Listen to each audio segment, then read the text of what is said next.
Assalamualaikum warahmatullahi wabarakatuh. Halo, selamat datang di channel Cerita Momo. Bayangkan, seorang istri sederhana datang ke kantor suaminya hanya untuk mengantarkan bekal makan siang, tanda cinta yang tulus. Tapi yang ia terima bukan senyuman, melainkan sebuah tamparan di depan perempuan lain yang ternyata selingkuhan sang suami. Dia ditertawakan, dihina, direndahkan. Tapi yang tidak mereka tahu, istri ini bukan wanita biasa. Ia adalah pemilik perusahaan tempat semua orang di kantor itu bekerja, termasuk suaminya dan pelakornya. Dan hari pembalasan itu sudah dekat? Mari kita lanjutkan membaca dan resapi setiap momen dalam cerita ini. Oh iya, sebelum lanjut, ayo langganan dulu di channel Cerita Momo. Beri like pada video ini dan tulis perasaan Anda di kolom komentar. Selamat menyaksikan. Pagi itu, seperti pagi-pagi sebelumnya, aroma masakan sederhana memenuhi rumah mungil di sudut perumahan yang tenang. Di dapur, seorang wanita dengan wajah lembut dan tatapan penuh cinta tengah sibuk menata bekal makan siang di dalam kotak stainless yang sudah mulai kusam. Ia adalah Naila, wanita sederhana yang hatinya seluas samudra. Rambutnya digelung seadanya, wajahnya tak pernah dipoles riasan mahal, tapi senyum dan ketulusannya mampu menghangatkan hati siapa saja yang melihatnya. Naila bukan istri sempurna dalam definisi dunia. Ia tak punya gelar tinggi, tak bermobil mewah, dan tak suka pesta sosialita. Tapi ia punya satu hal yang jarang dimiliki banyak orang, cinta yang tulus, tanpa syarat, tanpa pamrih, tanpa jeda. Setiap pagi, sejak menikah 3 tahun lalu, Naila selalu menyiapkan bekal untuk suaminya, Raka. Lelaki tampan dan ambisius yang dulu menatap Naila dengan tatapan berbinar, kini mulai jarang menatapnya sama sekali. Raka berubah sejak mendapat promosi di kantor tempatnya bekerja. Dulu, dia pria sederhana yang menghargai setiap detail kecil perhatian Naila.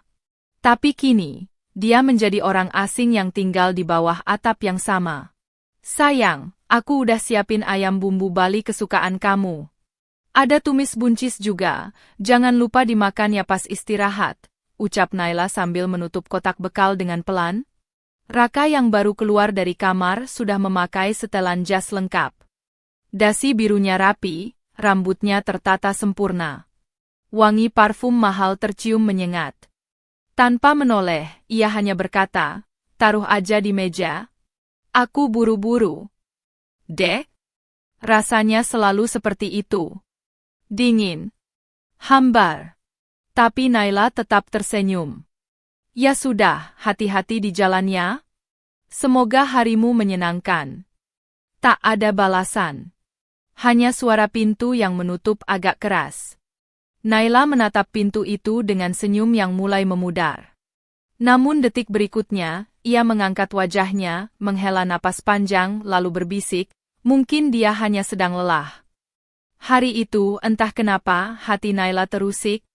Ada dorongan kuat dalam dirinya untuk melakukan sesuatu yang berbeda.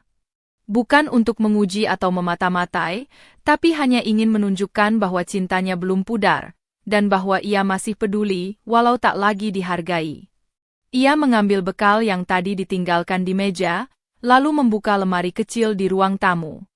Di dalamnya, terlipat rapi sebuah blus putih bersih dan rok panjang polos. Itu pakaian terbaiknya.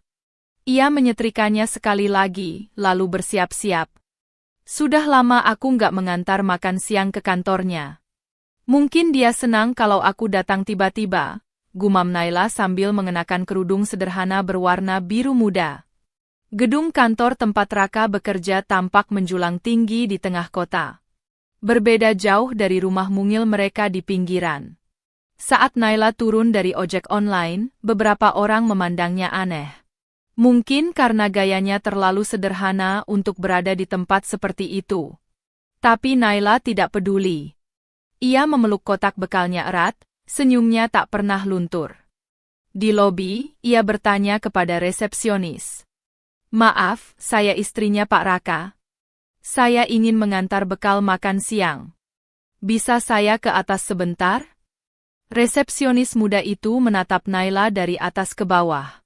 Seperti menilai apakah yang sedang berdiri di hadapannya layak berada di kantor itu. Namun akhirnya ia mengangguk. Silakan ke lantai 17. Ruangan manajer pengembangan bisnis. Naila mengangguk penuh terima kasih. Saat lift terbuka, lantai 17 menyambut Naila dengan desain interior mewah. Dinding kaca, lantai marmer mengilap, dan aroma kopi mahal menguar di udara. Beberapa karyawan yang melintas menatap Naila dengan tatapan penuh tanda tanya. Ada yang berbisik. Ada yang tertawa kecil. Siapa tuh? OB baru ya? Pakai bekal segala, hahaha, zaman sekarang masih kayak gitu. Lucu ya, kayak emak-emak sinetron. Naila mendengarnya. Telinganya tidak tuli. Tapi ia tetap melangkah. Tersenyum kecil. Bertahan. Dan di sanalah dia melihat sosok yang dicintainya. Raka, duduk di ruang lounge kecil kantor bersama seorang wanita cantik yang sedang tertawa manja. Wanita itu mengenakan blus elegan dan sepatu hak tinggi yang terlihat mahal. Rambutnya dicat coklat karamel, make-upnya sempurna. Langkah Naila terhenti. Kotak bekal di tangannya mulai bergetar. Tapi ia tetap berjalan. Mas Raka, ucap Naila lembut. Raka yang sedang tertawa langsung menoleh. Matanya melebar. Seketika, tawa itu lenyap. Wajahnya memucat. Wanita di sampingnya menaikkan alis, menatap Naila dari ujung rambut hingga ujung kaki. NG, ngapain kamu kesini? Tanya Raka tergagap. Aku bawakan bekal. Aku pikir Mas belum makan. Raka bangkit dari duduknya, langsung menghampiri Naila. Tapi bukan dengan pelukan hangat. Bukan dengan senyum sayang. Apa kamu gila, datang ke sini dengan penampilan begini? Tangannya melayang, plak. Tamparan itu mendarat di pipi Naila dengan keras. Kotak bekal jatuh ke lantai.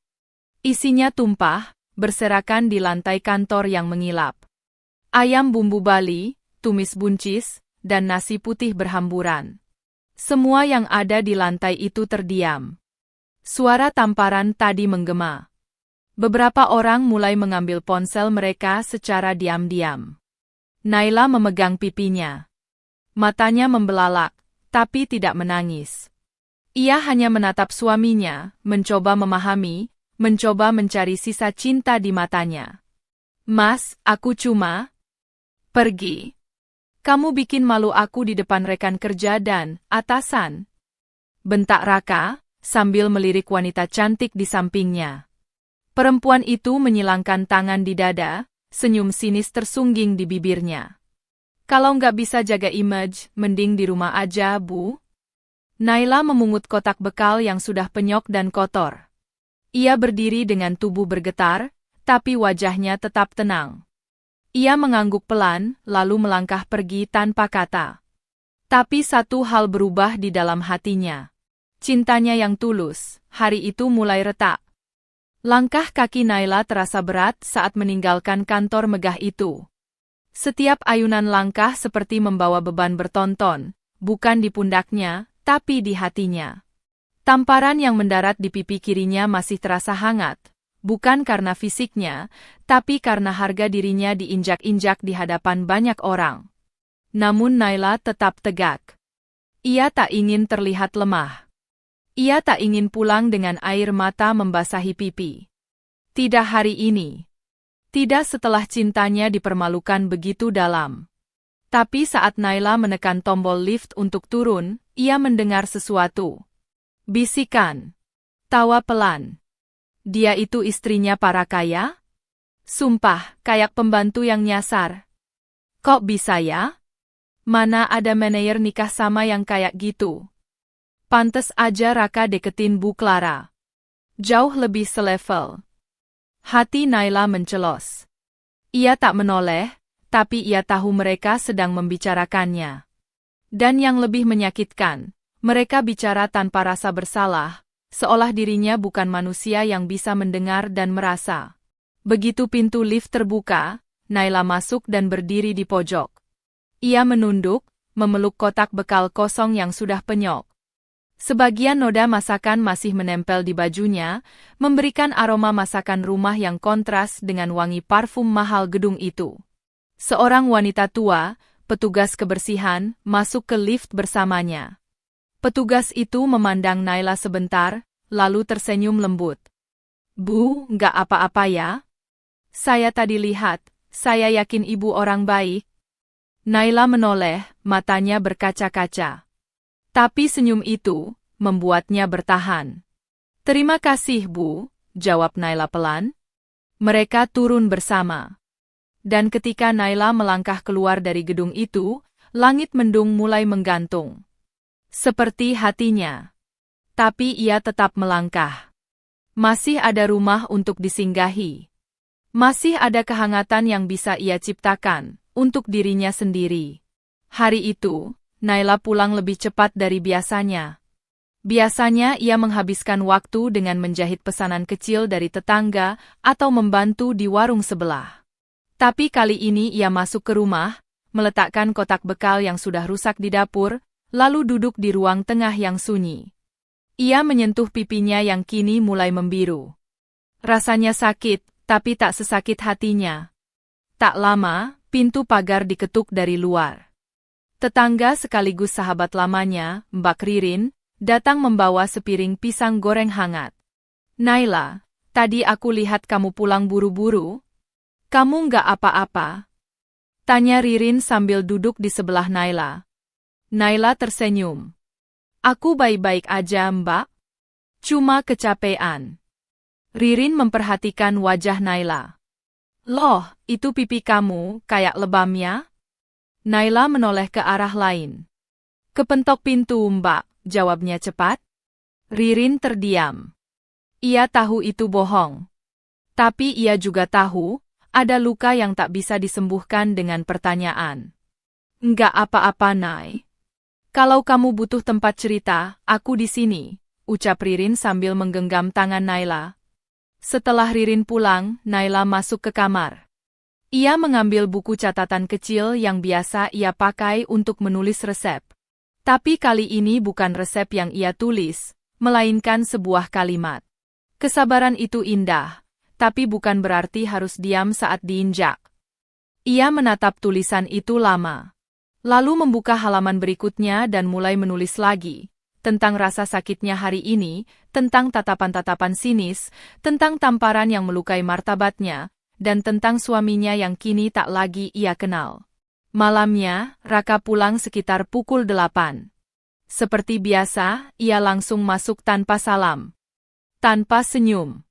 Ia meletakkan tas kerja dan langsung duduk di sofa. "Aku udah makan di luar," katanya singkat. Naila hanya mengangguk. Ia tak menanyakan apapun. Ia tak lagi berharap dijelaskan. Tapi Raka rupanya masih kesal. Ia menatap Naila tajam. "Kamu tadi itu bikin malu aku tahu? Datang-datang ke kantor kayak orang kampung bawa bekal segala. Apa kamu nggak tahu aku punya reputasi?" Naila menatap suaminya perlahan. "Aku cuma ingin bawain makan siang seperti biasanya. Aku nggak punya maksud lain." "Ya tapi nggak harus datang ke kantor juga. Semua orang sekarang ngomongin aku. Kenapa kamu malu punya istri sepertiku, Mas?" Pertanyaan itu meluncur pelan. Lembut, tapi menghantam. Raka terdiam sejenak, lalu berdiri. "Aku nggak mau bahas ini. Aku capek." Dan ia masuk ke kamar, membanting pintu. Naila menatap pintu itu dalam diam. Lalu mengambil ponselnya. Ia membuka kontak seseorang yang sudah lama tak ia hubungi. Pak Dimas, Direktur Utama perusahaan tempat Raka bekerja. Direktur yang selama ini menjalankan operasional karena Naila sendiri tak pernah muncul di publik sebagai pemilik. Ia menulis pesan. "Pak Dimas, bisa kita bicara besok pagi di kantor?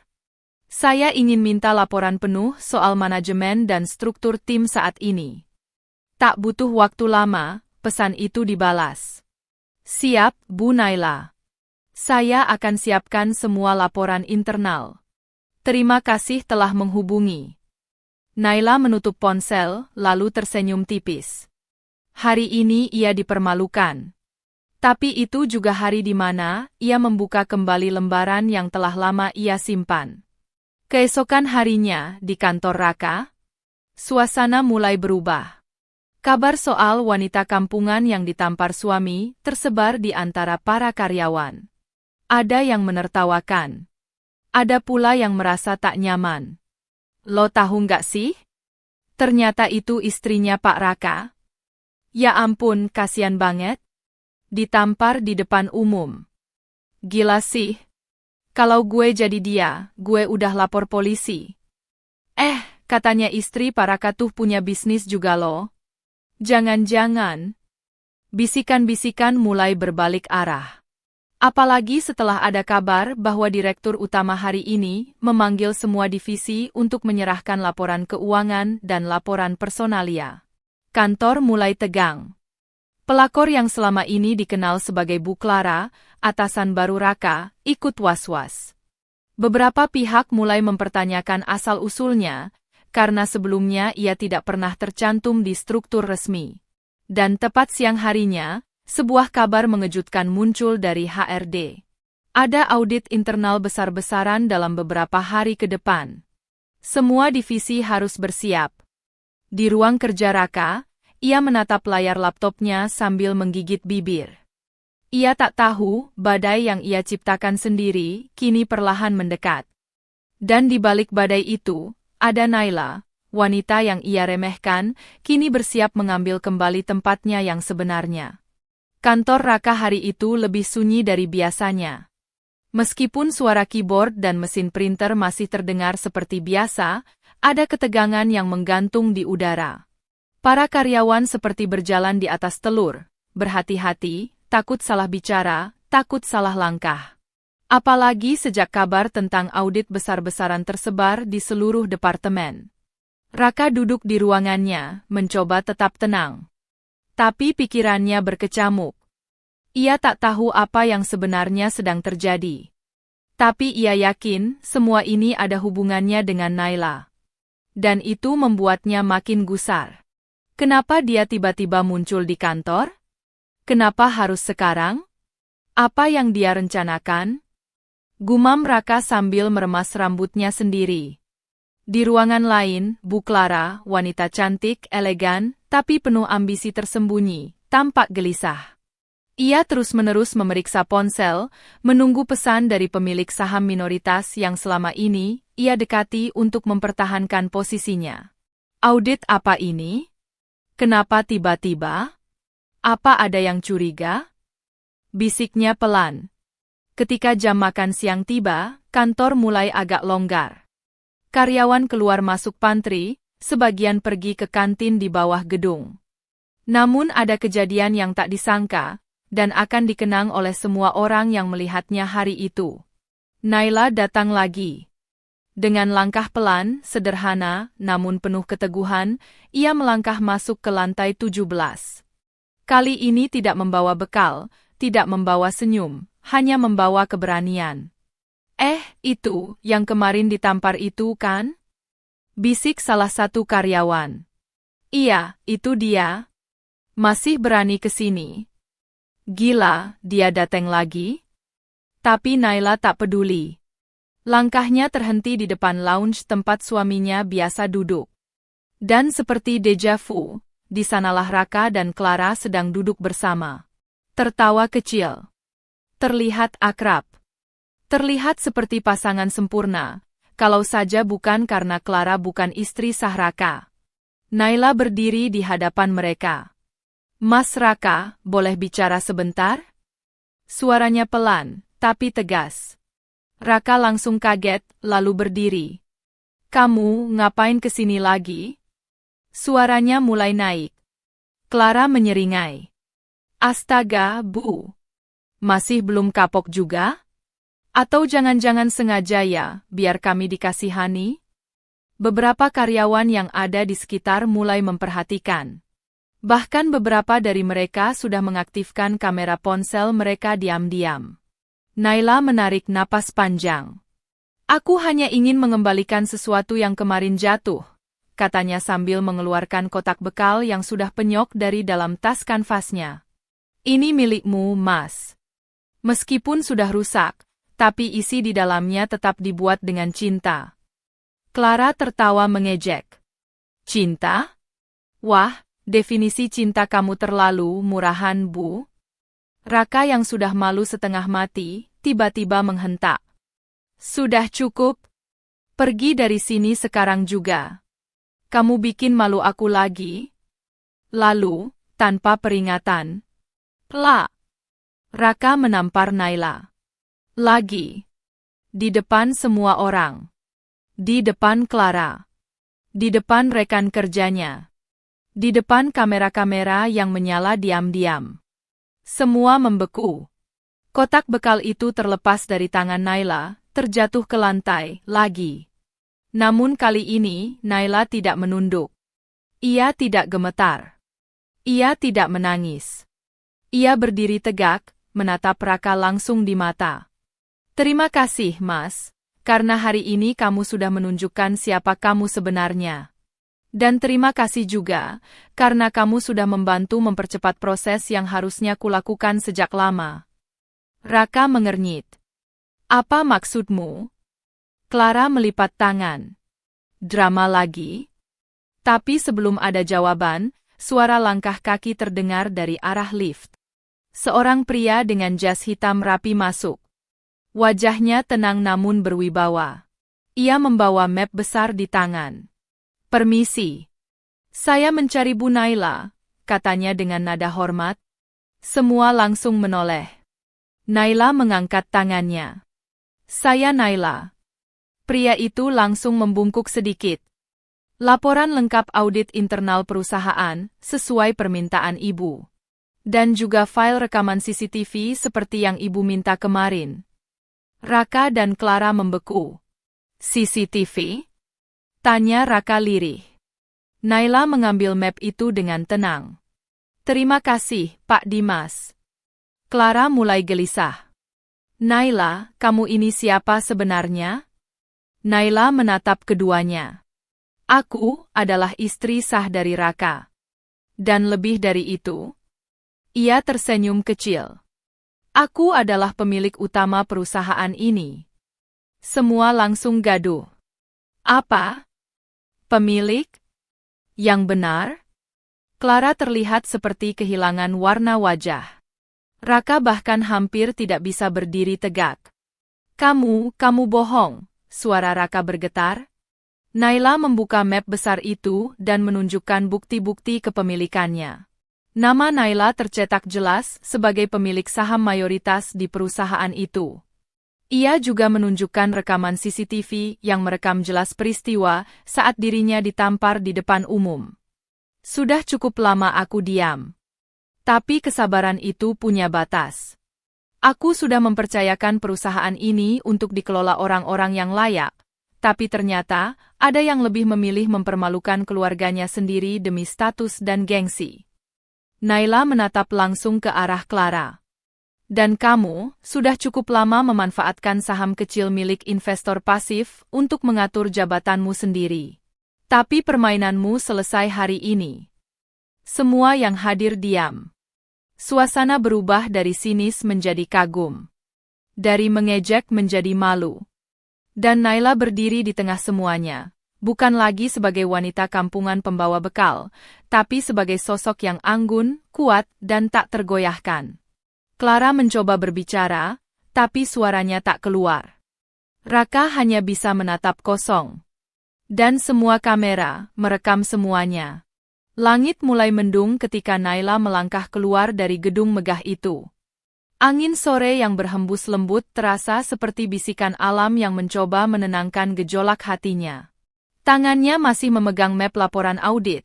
Bukti nyata bahwa dirinya bukan hanya istri yang dihina, tapi juga pemilik sah dari perusahaan tempat suaminya bekerja dan mempermalukannya. Namun meski ia menang secara posisi dan martabat, hatinya tetap luka. Naila tak pulang dengan kepala tertunduk seperti kemarin. Ia berjalan tegak, tapi jauh di dalam dirinya, badai masih berputar hebat. Tamparan itu bukan sekadar pukulan fisik. Itu penghinaan terhadap cinta yang telah ia pelihara, kasih yang ia beri setiap hari, dan harga diri sebagai seorang istri. Sampai di rumah, Naila langsung menuju dapur. Meletakkan map di meja, membuka lemari es, dan mengeluarkan air putih. Tapi saat ia meminumnya, tangannya sedikit gemetar. Air di dalam gelas bergetar, seperti hatinya. Ia menatap bayangan wajahnya sendiri di pantulan kaca lemari. Apakah aku sudah berubah? Tanyanya pada diri sendiri. Dulu, wanita di pantulan itu adalah istri yang selalu berharap. Yang memaafkan tanpa batas. Yang tersenyum bahkan ketika disakiti. Tapi kini, ada sesuatu yang berbeda di matanya. Keteguhan, luka, dan keputusan. Tiba-tiba pintu rumah diketuk. Naila berjalan pelan ke arah depan dan membuka pintu.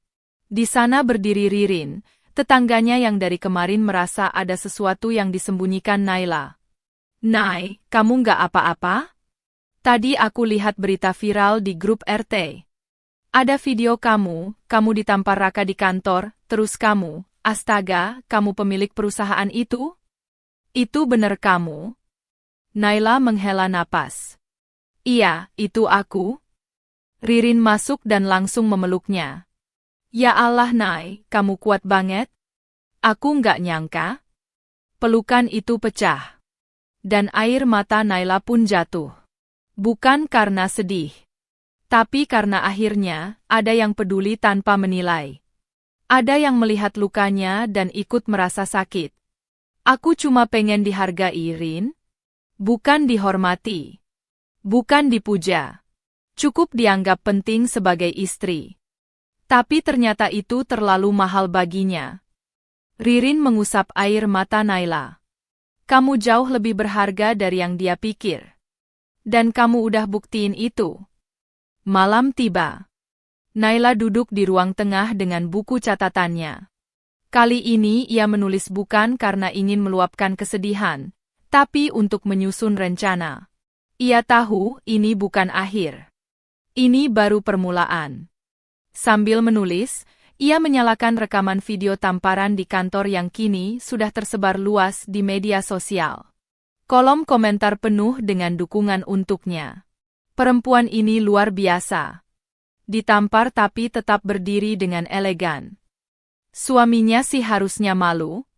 Punya istri sebaik ini malah disia-siakan. Pantas mukanya tenang, ternyata pemilik utama perusahaan, cuy. Ibu Naila, Anda inspirasi bagi banyak wanita. Hormat saya. Naila tersenyum. Tapi bukan senyum bahagia. Lebih seperti senyum getir. Semua ini seharusnya tidak perlu terjadi, kalau saja Raka masih mengenal dirinya sebagai manusia, bukan sebagai beban. Pukul 22.15. Raka pulang. Ia membuka pintu perlahan. Langkahnya tidak seperti biasa. Kali ini tidak sombong. Tidak terburu-buru. Lebih seperti seorang anak kecil yang tahu dia akan dimarahi. Naila masih di ruang tengah. Duduk tegak. Menatapnya. Raka berdiri di ambang pintu ruang tamu, diam beberapa detik, lalu mencoba bicara. "Nay, aku..." Naila mengangkat tangan. "Aku tidak ingin mendengar alasan, Mas. Bukan karena aku marah. Tapi karena sudah tidak penting lagi." Raka menunduk. "Aku hilaf?" "Hilaf? Itu yang pertama. Yang kedua, kamu menamparku. Di depan wanita lain. Di depan umum. Di tempatmu bekerja, di perusahaanku." Raka terdiam. Pucat. "Mas pernah bilang aku kampungan. Bahwa bekal yang kubuat memalukan. Tapi tahukah kamu, betapa banyak wanita lain yang berharap punya suami yang mau makan masakan istrinya dengan senang hati? Mas pernah bilang aku bikin malu di depan atasan. Tapi kamu tidak tahu kan? Kamu justru sudah mempermalukan dirimu sendiri, di depan pemilik perusahaan yang selama ini kamu injak martabatnya. Raka terisak. Aku cuma... Naila menatapnya tajam. Kali ini bukan dengan cinta, tapi dengan luka yang sudah membeku jadi keberanian. Mas, mulai malam ini, aku tidak akan lagi tinggal di rumah yang sama dengan orang yang memperlakukan istrinya seperti sampah. Kak, kamu mau pergi? Raka panik. Naila berdiri. Bukan aku yang pergi, Mas. Tapi kamu. Rumah ini atas namaku. Dan mulai besok, kamu juga sudah tidak bekerja di perusahaanku. Raka tersungkur di sofa. Tak mampu berkata apa-apa. Naila berjalan ke kamar, membawa tas kecil yang telah ia siapkan. Ia tidak pergi karena kabur.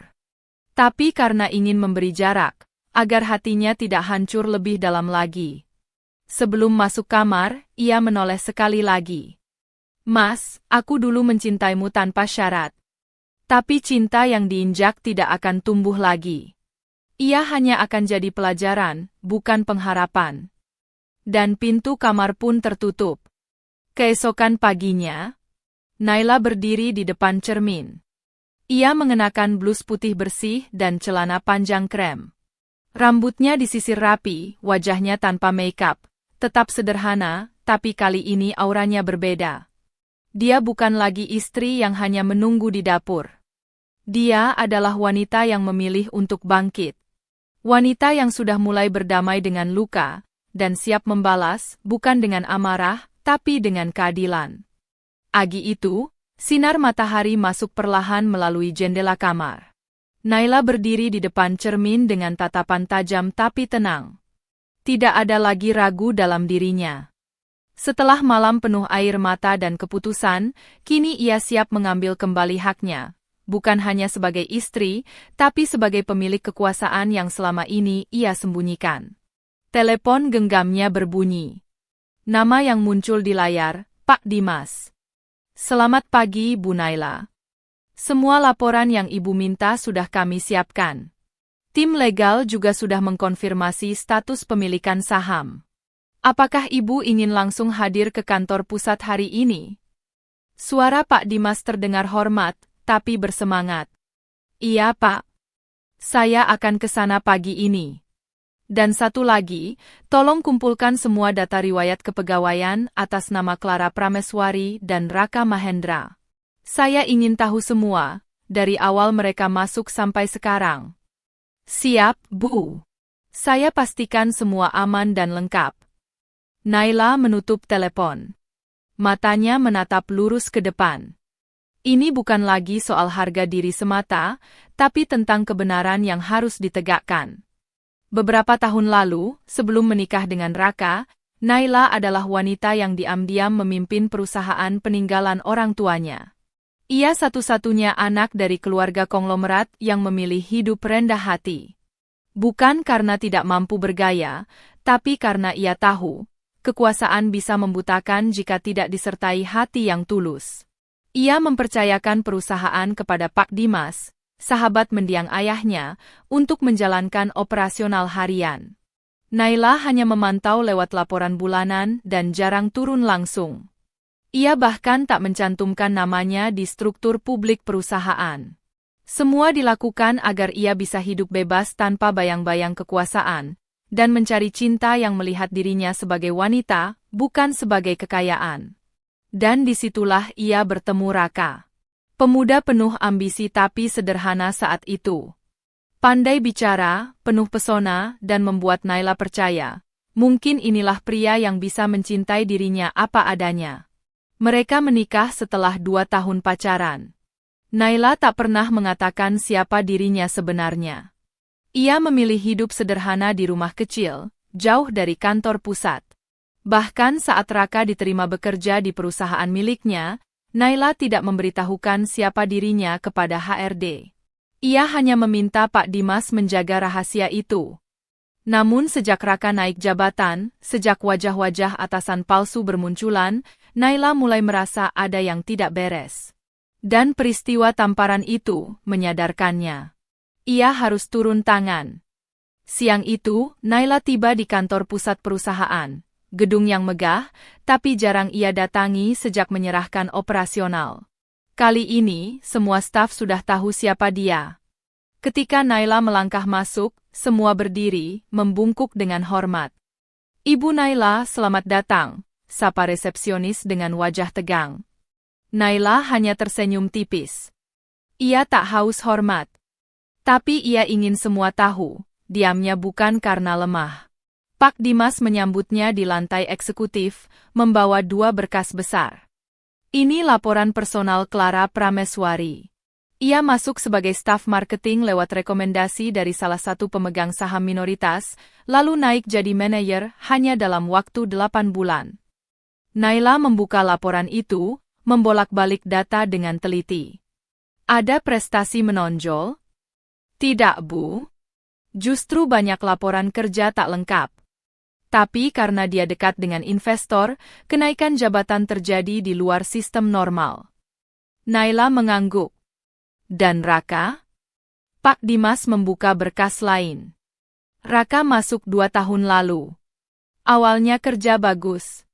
Tapi setelah dekat dengan Clara, banyak laporan manipulatif. Ada tanda tangan palsu, manipulasi data pemasukan cabang. Apakah ada bukti digital? Sudah dikumpulkan oleh tim audit, Bu. Kami juga menemukan bukti hubungan pribadi keduanya yang melanggar kode etik kantor. Naila menutup map dengan tegas. Pak Dimas, saya minta rapat darurat diadakan hari Jumat ini. Semua jajaran atas, manajer, dan pemegang saham wajib hadir. Saya akan membuka semua ini, sekaligus membuka identitas saya secara resmi. Pak Dimas tersenyum lega. Akhirnya ibu mau maju ke depan. Kami semua mendukung. Sore itu, Naila kembali ke rumah. Di sana, Raka masih duduk di ruang tamu. Matanya sembab. Wajahnya tak terurus. Ia belum berani bicara sejak semalam. Tapi ketika Naila masuk, ia berdiri. "Nay, aku mohon. Aku tahu aku salah. Tapi tolong jangan hancurkan hidupku." Naila menatapnya lama. "Mas Raka, hidupku lebih dulu dihancurkan. Dengan tamparan. Dengan penghinaan. Dengan pengkhianatan. Tapi aku tidak membalas dengan amarah. Aku memilih membalas dengan kebenaran." Raka jatuh berlutut. "Aku mohon. Nay, aku minta kesempatan." Naila menahan air mata. Bukan karena kasihan. Tapi karena ia pernah sangat mencintai lelaki yang kini menangis di depannya. "Aku akan beri kesempatan, Mas. Tapi bukan kesempatan untuk kembali." Raka terdiam. "Tapi kesempatan untuk melihat bagaimana seorang wanita yang pernah kamu remehkan, berdiri di tempat yang tak pernah kamu duga." Malam itu, Naila kembali menulis di buku catatannya. Orang bilang diamnya perempuan bukan karena kalah, tapi karena ia tahu waktunya akan datang. Dan ketika tiba saatnya, satu langkah kecilnya bisa membuat dunia yang meremehkannya terbalik. Ia menutup buku itu, menatap bintang di luar jendela, dan tersenyum. Hari Senin pagi, udara masih dingin. Namun semangat Naila justru membara. Pagi itu, ia mengenakan setelan kantor yang simpel tapi profesional. Blazer abu muda, celana bahan hitam, dan rambut diikat ekor kuda. Tidak ada perhiasan mencolok. Tidak ada sepatu hak tinggi mewah. Ia menyamar. Ia bukan Naila sang pemilik perusahaan hari ini. Ia adalah Rani, staf audit internal baru yang dikirim langsung oleh kantor pusat untuk mengecek laporan cabang dan kinerja keuangan divisi marketing. Sebelum berangkat, Pak Dimas sudah menyiapkan segalanya. ID karyawan palsu dengan nama dan foto baru, email kantor yang aktif, hingga struktur laporan palsu untuk mendukung penyamaran. Naila hanya tersenyum. Sudah waktunya tikus-tikus itu melihat kehadiran kucing, tanpa tahu siapa yang mengendap. Pukul 8.50 pagi, Naila alias Rani tiba di kantor cabang tempat Raka dan Clara bekerja. Langkahnya mantap. Ia tidak bicara banyak, hanya menunjukkan ID pada satpam dan menyebutkan bahwa ia dari divisi audit pusat. Beberapa staf mengangguk takut-takut. Nama audit memang selalu menegangkan di dunia kerja. Kantor itu tidak terlalu besar, tapi cukup ramai. Beberapa meja sibuk, sebagian pegawai berpura-pura sibuk. Namun saat Naila masuk, bisik-bisik langsung terdengar di berbagai sudut. Itu siapa ya? Audit dari pusat, katanya. Wah, habis deh bagian marketing, katanya banyak laporan telat. Clara pasti panik tuh. Naila diam saja. Senyumnya tipis, netral, tapi matanya tajam mengamati setiap sudut. 1 jam pertama, ia pura-pura memeriksa laporan divisi keuangan. Tapi sebenarnya, ia memetakan struktur ruangan dan posisi meja setiap orang. Di sudut ruangan, ia melihat Clara berdiri anggun, memakai dress ketat dan high heels mencolok. Wanita itu benar-benar terlihat seperti bos, padahal Naila tahu, jabatan Clara hasil dari rayuan dan manipulasi. Raka juga terlihat, berdiri di dekat printer. Tatapannya kosong. Ia belum tahu Naila ada di sana. Tiba-tiba, Clara mendekat ke Naila. Senyum manisnya penuh kepalsuan. Hai Kak. Kenalannya? Aku Clara, manajer marketing di sini. Kalau butuh bantuan atau pengin diajak keliling kantor, aku siap banget bantu, katanya genit sambil memainkan rambut. Naila tersenyum sopan. Terima kasih, Mbak Clara. Tapi saya lebih suka jalan sendiri. Biar lihat kondisi asli kantor, bukan yang sudah ditata. Clara sempat kaget. Tapi tetap tertawa manis. Iya bener juga ya hehe. Kalau boleh tahu, tanya Naila, berapa lama Mbak kerja di sini? Baru 1 tahun, tapi alhamdulillah karir lancar-lancar aja. Mungkin karena aku kerja keras ya? Naila menahan tawa dalam hati. Tapi wajahnya tetap datar. Oh, hebat. Biasanya naik jabatan setahun itu butuh prestasi luar biasa. Saya akan lihat datanya nanti ya. Clara tampak menegang sesaat. Tapi ia tertawa untuk menutupinya. Iya dong, silakan dicek, Kak Audit. Sepanjang hari itu, Naila memeriksa laporan. Tapi tidak sendiri. Ia mengaktifkan alat rekam suara kecil di balik bros bajunya. Semua percakapan dan nada bicara dicatat. Ia juga memotret diam-diam beberapa dokumen yang menunjukkan manipulasi keuangan, tanda tangan palsu, dan penggelembungan biaya promosi. Ia juga memperhatikan kebiasaan Clara yang sering menghilang dari meja, masuk ke ruang kaca tempat Raka bekerja. Terkadang, pintu dikunci. Kadang terdengar suara cekikikan dari dalam. Saat jam makan siang, Naila berpura-pura tidak ikut makan bersama staf. Ia tetap di ruang audit, dan di saat itulah hal mengejutkan terjadi. Clara dan Raka masuk ke ruang Raka. Naila dari kejauhan melihatnya, tapi yang membuat jantungnya berdegup adalah, Clara mencium Raka di dalam kantor dengan pintu terbuka setengah.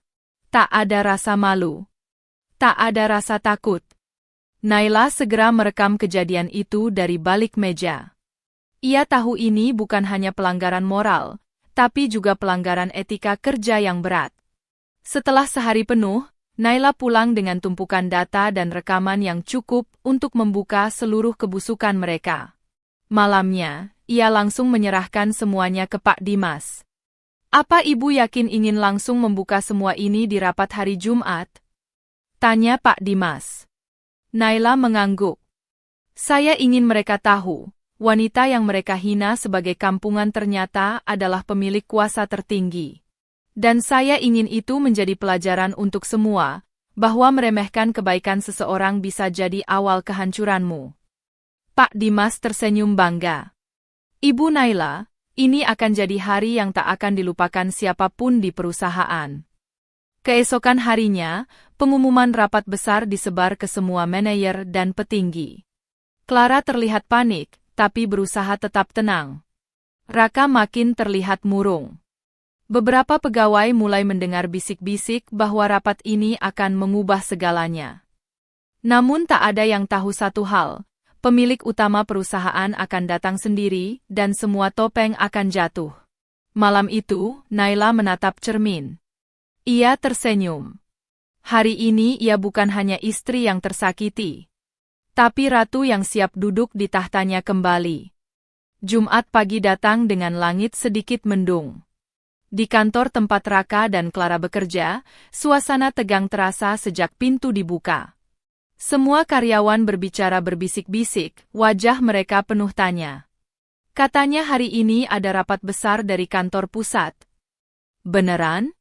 Sampai semua divisi disuruh kumpul, loh? Ada apa ya? Jangan-jangan audit kemarin nemuin masalah. Clara berdiri di dekat ruang meeting utama, mengenakan setelan blazer merah menyala, lipstik merah darah, dan heels tinggi yang berdetak keras setiap kali ia melangkah. Ia memasang wajah percaya diri, walau di balik itu, dadanya sesak. Sementara Raka duduk gelisah di ruangannya, memandangi layar laptop kosong. Matanya sembab. Sejak Naila tak lagi menghubunginya, ia merasa seperti hidup dalam bayangan. Ia bahkan sempat bermimpi buruk. Mimpi Naila menatapnya dari podium dan semua orang tertawa di belakang. Tapi ia tak tahu, mimpi buruk itu akan menjadi nyata hari ini. Pukul 9 tepat, semua karyawan sudah duduk di ruang rapat besar. Pintu kaca tertutup rapat. Di meja depan, hanya satu kursi kosong di tengah. Pak Dimas berdiri memulai pembukaan, suaranya tenang tapi tegas. Terima kasih kepada seluruh manajer dan staf yang sudah hadir pagi ini. Sesuai instruksi dari pusat, kita akan menyampaikan laporan hasil audit internal dan beberapa keputusan struktural yang penting untuk kelangsungan perusahaan. Semua diam. Tak ada suara. Hanya detak jam dinding yang terdengar. Lalu, Pak Dimas mengangguk pelan. Pintu belakang terbuka perlahan. Langkah-langkah ringan tapi mantap terdengar menyusuri lorong ruangan. Beberapa orang menoleh, lalu menahan napas. Naila muncul. Bukan sebagai staf kampungan dengan bekal plastik seperti dulu. Hari itu, Naila mengenakan gaun semi-formal navy biru tua dengan blazer putih bersih. Rambutnya ditata rapi, wajahnya segar tanpa makeup berlebihan, tapi aura wibawanya menusuk. Clara yang duduk di barisan depan terbelalak. Raka nyaris berdiri dari kursinya, matanya membulat. Nah, Naila? Naila menatap mereka sekilas. Datar. Dingin. Ia naik ke podium, berdiri tepat di tengah ruangan. Semua orang hening. Detik-detik terasa berjalan lambat. Kemudian, Pak Dimas bicara lagi. Perkenalkan, inilah Ibu Naila Fitria, pemilik utama saham dan pemilik sah perusahaan tempat kita berdiri saat ini.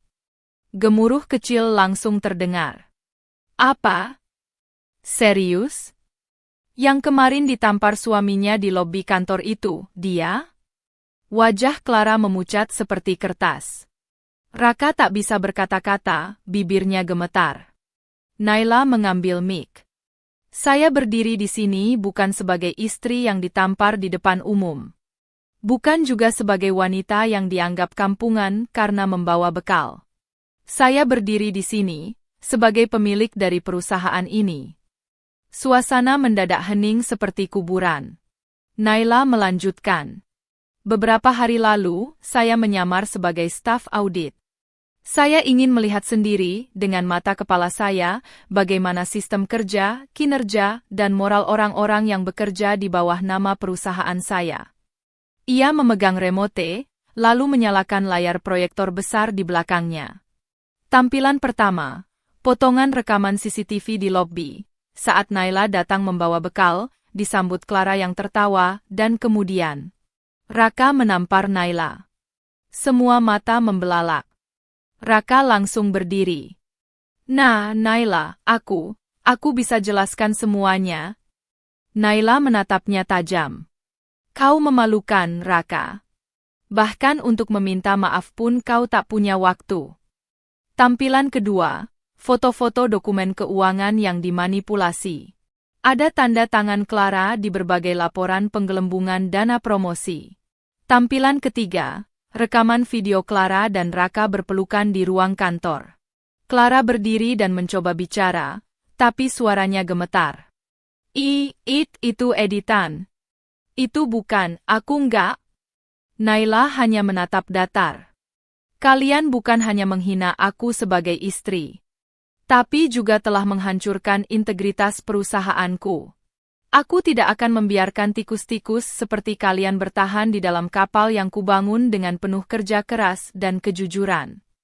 Ia mengangkat surat yang ditandatangani resmi. Mulai hari ini, Clara Widya dan Raka Arya dinyatakan dipecat secara tidak hormat dari perusahaan ini. Semua hak dan jabatan kalian dicabut, dan nama kalian akan masuk daftar hitam rekrutmen di grup perusahaan kami. Semua ruangan terdiam. Lalu, satu tepuk tangan pelan terdengar dari sudut belakang. Disusul satu lagi. Lalu serentak seluruh ruangan berdiri dan bertepuk tangan. Beberapa bahkan berseru, "Akhirnya! Bos besar kita keren banget. Pantesan dia kalem, ternyata Rani itu nyamarannya Ibu Naila." Naila tersenyum pelan. Raka terduduk lemas. Clara hampir pingsan. Hari itu, satu babak besar ditutup. Naila tak hanya mengungkapkan jati dirinya, tapi juga mengembalikan martabat yang selama ini diinjak-injak. Ia menatap keluar jendela. Hari masih mendung. Tapi dalam dirinya, matahari sudah bersinar terang. Setelah rapat besar itu, suasana kantor belum juga tenang. Banyak karyawan masih berkumpul di lorong, membicarakan apa yang baru saja terjadi. Nama Naila kini bergema bukan sebagai wanita kampungan dengan bekal plastik, tapi sebagai pemilik perusahaan yang menyamar dengan cerdik. Raka menunduk dalam diam di dalam ruangannya yang mulai kosong. Semua barang miliknya telah diminta untuk dikosongkan hari itu juga. Tak ada lagi karyawan yang menyapanya. Bahkan resepsionis yang dulu selalu menyapanya manis kini hanya menunduk datar saat ia lewat. Sementara Clara, ia mencoba menelepon seseorang, tangannya gemetar. Tapi tak satu pun yang mengangkat. Bahkan investor yang dulu dibujuknya untuk mendukung posisinya tak lagi menjawab panggilan. Di ruang direksi, Naila duduk anggun bersama Pak Dimas dan jajaran kepercayaan lainnya. Di depannya, diletakkan berkas-berkas tebal. Bu Naila, semua laporan keuangan yang dicurangi oleh Clara dan timnya sudah kami identifikasi. Kami juga menemukan sejumlah transaksi pribadi atas nama perusahaan. Naila mengangguk. Laporkan ke polisi dan pastikan proses hukumnya berjalan. Tapi sebelum itu, beri aku waktu 5 menit dengan mereka. Pak Dimas menatapnya, lalu berdiri dan memberi isyarat kepada tim keamanan. Pintu terbuka. Raka dan Clara masuk dengan langkah pelan. Wajah mereka penuh tekanan, seperti baru saja dijatuhkan dari ketinggian. Di ruang itu, Naila sudah tak lagi terlihat sebagai istri yang pernah menangis karena cinta. Ia kini sepenuhnya pemimpin, dingin, tegas, dan penuh wibawa. Kalian tahu kenapa aku tak langsung bicara di hari aku ditampar? Tanya Naila tenang. Clara melirik Raka. "Ka, karena kau takut dipermalukan?" Naila tersenyum sinis. "Bukan. Karena aku ingin kalian merasa menang dulu. Merasa di atas. Merasa lebih tinggi dari aku yang cuma wanita kampungan. Karena hanya dari sanalah, jatuh kalian akan terasa lebih sakit." Raka memejamkan mata. Aku salah. Naila, aku minta maaf. Aku hilaf." "Kau hilaf sejak kapan?" Naila menatapnya tajam. "Saat kau pura-pura mencintaiku? Saat kau menamparku di depan semua orang? Atau saat kau berselingkuh dengan wanita yang bahkan bukan siapa-siapa di struktur perusahaan?" Clara maju. "Aku punya kontribusi besar di kantor ini. Tanpa aku, banyak proyek nggak akan jalan."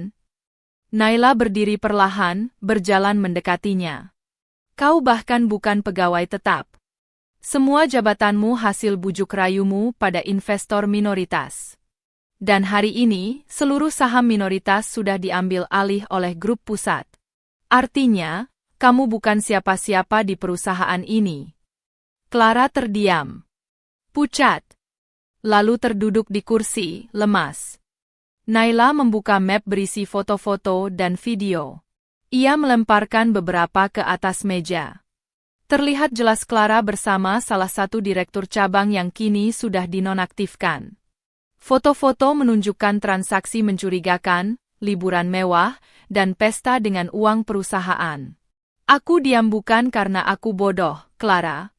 Aku diam, karena aku tahu, orang yang hidup dari manipulasi dan kebohongan akan jatuh dengan sendirinya. Tugas aku cuma mempercepat prosesnya. Raka mulai menangis. Naila, aku benar-benar minta maaf. Aku terlalu bodoh. Naila menatapnya lama. Air matanya tak menetes, tapi ada luka yang sudah kering di sana. Dulu aku pikir cinta itu cukup. Aku pikir bekal makan siang dan senyum jujur bisa membuatmu bertahan. Tapi ternyata, kau lebih suka dunia yang palsu. Maka hari ini, kau akan mendapat apa yang kau pilih. Ia menandatangani 2 berkas di mejanya. Surat pemecatan kalian final. Juga ini, katanya sambil menyerahkan satu map tertutup kepada Raka. Raka membukanya perlahan. Matanya membelalak. Surat gugatan cerai. Tidak. Naila, jangan, kita masih bisa bicara. Bicara? Kau bahkan tak mendengarkanku ketika aku bicara baik-baik di depan kantormu. Naila mengangguk pada petugas keamanan. Silakan mereka diantar keluar. Petugas mendekat. Clara langsung berdiri, berontak. Aku nggak mau. Aku nggak salah apa-apa. Ini semua fitnah. Brak. Ia menjatuhkan vas bunga di meja. Tapi tak ada yang peduli. Tak ada yang membelanya. Raka bahkan tidak menoleh saat Clara digiring keluar lebih dulu. Ia hanya menatap Naila sekali lagi dengan tatapan hancur. Aku masih cinta kamu. Naila menjawab pelan, sayangnya, aku sudah tidak. Beberapa menit kemudian, Naila berdiri di balkon lantai paling atas gedung itu. Ia memandang Jakarta dari ketinggian. Angin meniup rambutnya pelan. Pak Dimas datang menghampiri. Kau yakin tidak ingin menyuruh mereka minta maaf secara publik? Naila menggeleng. Mereka sudah cukup dihukum. Kadang, hukuman terbesar bukan penjara, tapi kehilangan rasa hormat, kehilangan masa depan, dan ditinggalkan oleh orang yang paling mencintainya. Ia menatap jauh. Hari itu, Naila tak hanya menang sebagai pemilik perusahaan, tapi juga menang sebagai wanita yang tidak membiarkan dirinya diinjak-injak. Yang tahu kapan harus sabar dan kapan harus bangkit. Pagi itu, kantor pusat PT Nusantara Arta Raya terlihat jauh lebih sibuk dari biasanya. Seluruh karyawan diminta hadir dalam rapat luar biasa yang diselenggarakan oleh Dewan Direksi. Undangan resmi disebar ke seluruh cabang, bahkan perwakilan pemegang saham minoritas dan mayoritas turut diminta hadir. Tak ada yang tahu pasti apa yang akan dibahas. Tapi bisik-bisik mengenai pertemuan dramatis kemarin sudah menyebar cepat. Nama Naila kini tidak lagi disamakan dengan wanita kampungan pembawa bekal, tapi disebut-sebut sebagai pemilik utama perusahaan yang menyamar demi melihat siapa yang benar-benar loyal. Semua karyawan duduk rapi di ruang auditorium. Lampu panggung menyala. Di barisan paling depan, duduk Clara dan Raka, keduanya dengan wajah tegang.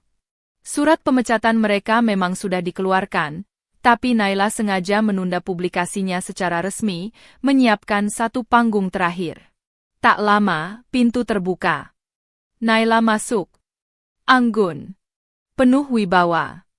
Kali ini mengenakan blazer putih dengan celana panjang hitam, rambut diikat rapi, dan make-up minimalis yang justru menonjolkan kecantikannya yang lembut namun kuat. Seluruh ruangan terdiam. Bahkan Raka yang duduk dengan wajah penuh penyesalan tak mampu menatapnya langsung. Naila berdiri di podium. Suaranya lembut tapi tegas. Selamat pagi semua. Terima kasih atas kehadiran Anda dalam rapat luar biasa ini. Hari ini saya berbicara bukan sebagai istri Raka atau ibu rumah tangga biasa, tapi sebagai pemilik utama PT Nusantara Arta Raya. Satu ruangan langsung terkejut. Banyak yang menoleh ke sesama rekan, memastikan mereka tidak salah dengar. Sejumlah manajer bahkan saling mencubit. Tak percaya wanita sederhana yang dulu mereka remehkan adalah sosok paling berpengaruh di balik perusahaan ini. Naila melanjutkan. Saya ingin memutar satu video sebelum kita lanjut. Layar besar di belakangnya menampilkan cuplikan CCTV di lobi kantor minggu lalu, tepat ketika Naila datang membawa bekal makan siang dan ditampar oleh Raka, suaminya sendiri. Suara tamparan terdengar jelas. Semua terdiam, beberapa staf perempuan menutup mulutnya karena syok. Lalu video beralih pada bukti transfer dari rekening perusahaan ke rekening pribadi Clara, dan berbagai foto skandal yang kemarin ditampilkan di ruang direksi. Selama ini saya diam, bukan karena saya tidak tahu. Tapi karena saya ingin melihat, siapa di antara kalian yang masih punya hati nurani. Naila menatap ke arah Clara dan Raka. Clara, kamu bukan atasan siapapun. Kamu memalsukan jabatanmu, menekan banyak karyawan junior, dan menyalahgunakan dana perusahaan untuk kepentingan pribadi. Kamu tidak pernah resmi diangkat dalam rapat direksi. Clara gemetar. Tapi saya punya prestasi. Kamu punya kemampuan merayu, bukan memimpin. Dan itu bukan prestasi di tempat profesional.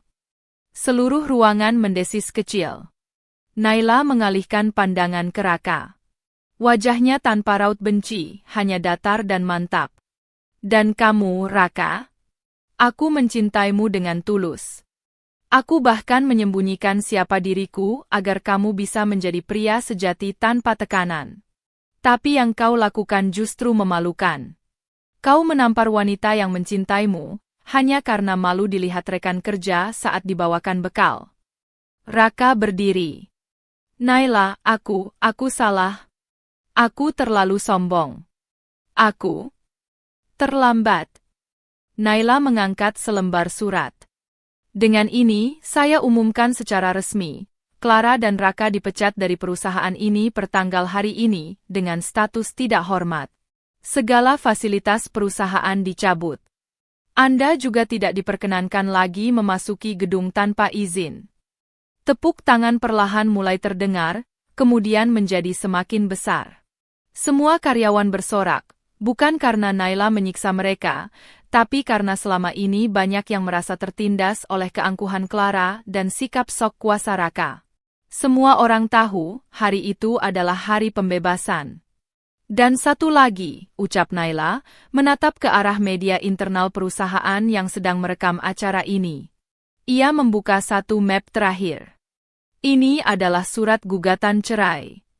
Saya, Naila Putri Wijaya, mengakhiri pernikahan saya secara resmi, karena tidak ada rumah tangga yang layak dipertahankan jika cinta dan rasa hormat telah mati.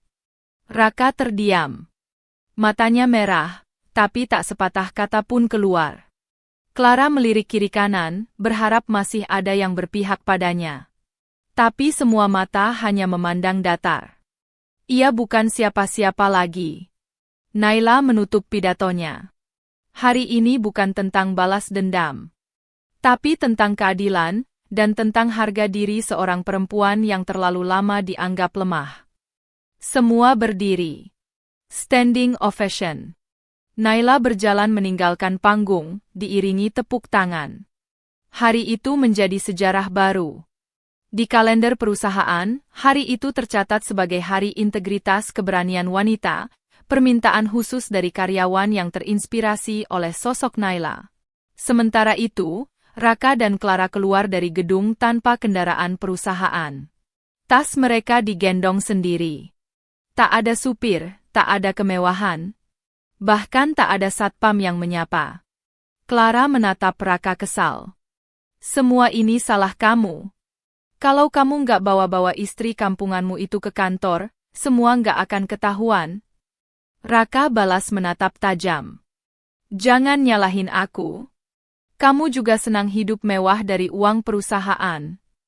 Mereka saling menyalahkan, saling membenci, dan saling meninggalkan. Dua orang yang dulu tampak paling percaya diri, kini berjalan di bawah terik matahari, tanpa arah dan tanpa siapapun di sisi mereka. 1 bulan setelah peristiwa besar di ruang auditorium perusahaan, suasana di PT Nusantara Arta Raya terasa lebih segar.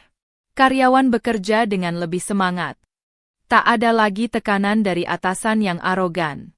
Ruang kerja menjadi tempat yang nyaman dan manusiawi.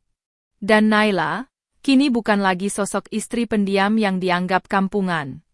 Ia telah menjelma menjadi sosok inspiratif, pemimpin yang dihormati, sekaligus wanita yang bangkit dari luka dan pengkhianatan. Di sebuah rumah bergaya minimalis di kawasan elit, Naila menikmati sarapan bersama seorang wanita tua berselendang batik, ibunya. "Hari ini mau ke kantor lagi, Nak?" tanya ibunya dengan lembut. Naila tersenyum, menyendokkan bubur ke mangkuk ibunya. "Enggak, Bu. Hari ini Naila ada jadwal seminar motivasi di universitas." Cerita Naila diminta jadi materi kuliah umum. Sang ibu menatap bangga. "Dulu kamu cuma perempuan biasa yang mau diam di dapur, sekarang semua orang tahu, ternyata kamu punya kekuatan besar." "Ibumu ini bangga, Nak." Naila menggenggam tangan ibunya. "Semua karena doa ibu." Sementara itu, jauh di sudut kota, Raka kini tinggal di sebuah kamar kontrakan kecil. Dindingnya lembab, lantainya dingin, dan suara tetangga sering terdengar bertengkar. Ia duduk di lantai, memandangi foto pernikahannya yang mulai kusam. Di sebelahnya, setumpuk lamaran kerja tak kunjung mendapat balasan. Tak ada perusahaan yang mau menerima mantan karyawan bermasalah yang pernah diberitakan secara viral karena menampar istri pemilik perusahaan. Ia mencoba menelepon Clara. Tak diangkat. Ia mengirim pesan. "Clara, kamu di mana? Aku butuh bantuan. Aku nggak punya apa-apa lagi." Tapi pesan itu hanya centang satu. Clara telah memblokirnya. Ya. Clara meninggalkan Raka sejak tahu ia tak punya apa-apa lagi. Mobilnya ditarik leasing. Rekeningnya dibekukan.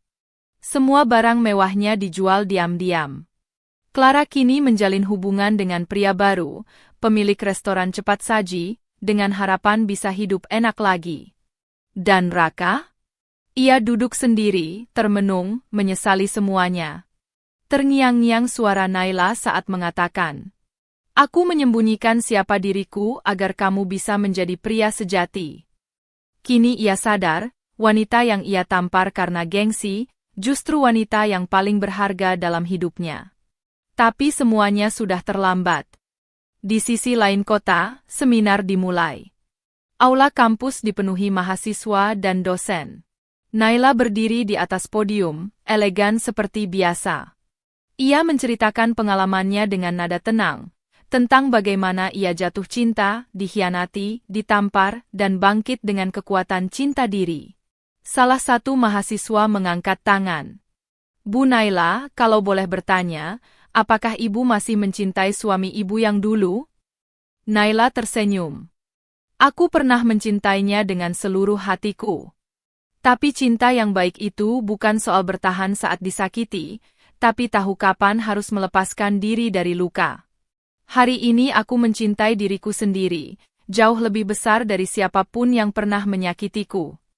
Seluruh ruangan hening, lalu tepuk tangan bergemuruh.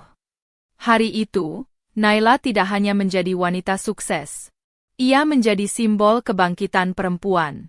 Lambang dari kekuatan yang selama ini dianggap lemah, padahal hanya sedang menunggu waktu untuk bersinar.